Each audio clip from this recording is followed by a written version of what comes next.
Hi, I'm Lloyd Walker from Walker Audio, and I'm here today to share tip number 8 of 10 on how to get better sound from your audio system.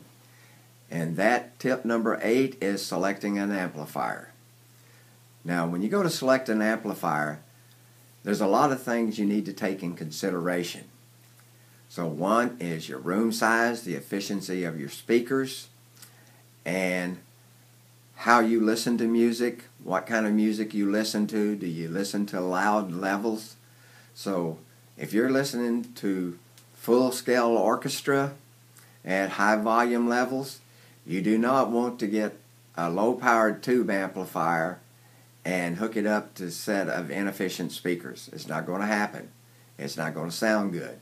So contain your enthusiasm. If you hear someone that has a single-ended amplifier played on high efficiency speakers, do not run out and buy that same single-ended amplifier and put it on your speakers that are low efficient speakers. You'll be very, very disappointed.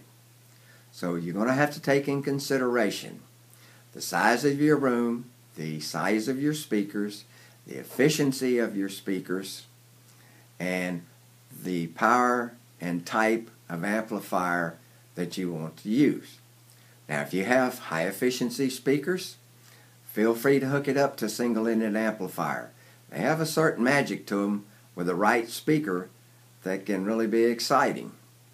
Now, if you do full-scale orchestra type music and you enjoy this and you play at loud listening levels, you're going to need a more powerful amplifier. And you'll need anywhere from 100 watts to 600 watts.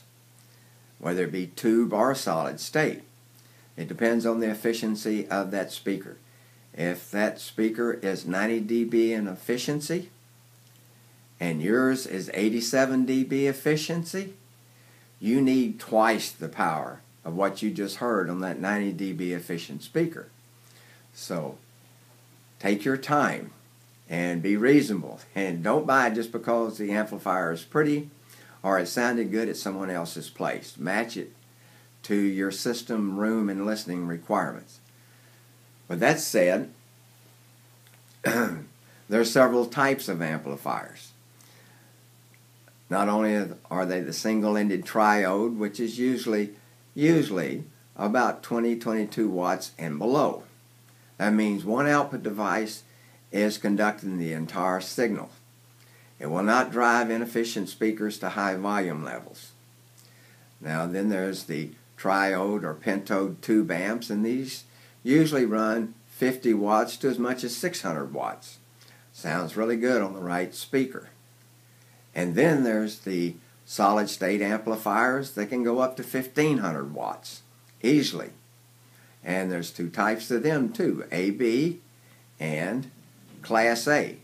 Now, if you have a 500 watt amplifier and it is Class A, it is conducting 500 watts at all times. They run very, very hot. They sound very good too, but the warm-up time is quite long for them to get to sounding their best from being turned off overnight. Most of these do have a standby circuit in them that keeps them semi-warm and ready to play when you get ready to play. But you are consuming a lot of power and they run very, very hot. So pay attention to what the requirement of your speakers are. If it's inefficient and drops to 2 to 4 ohms, you will probably want a solid state amplifier. And you will want one with quite a bit of power too.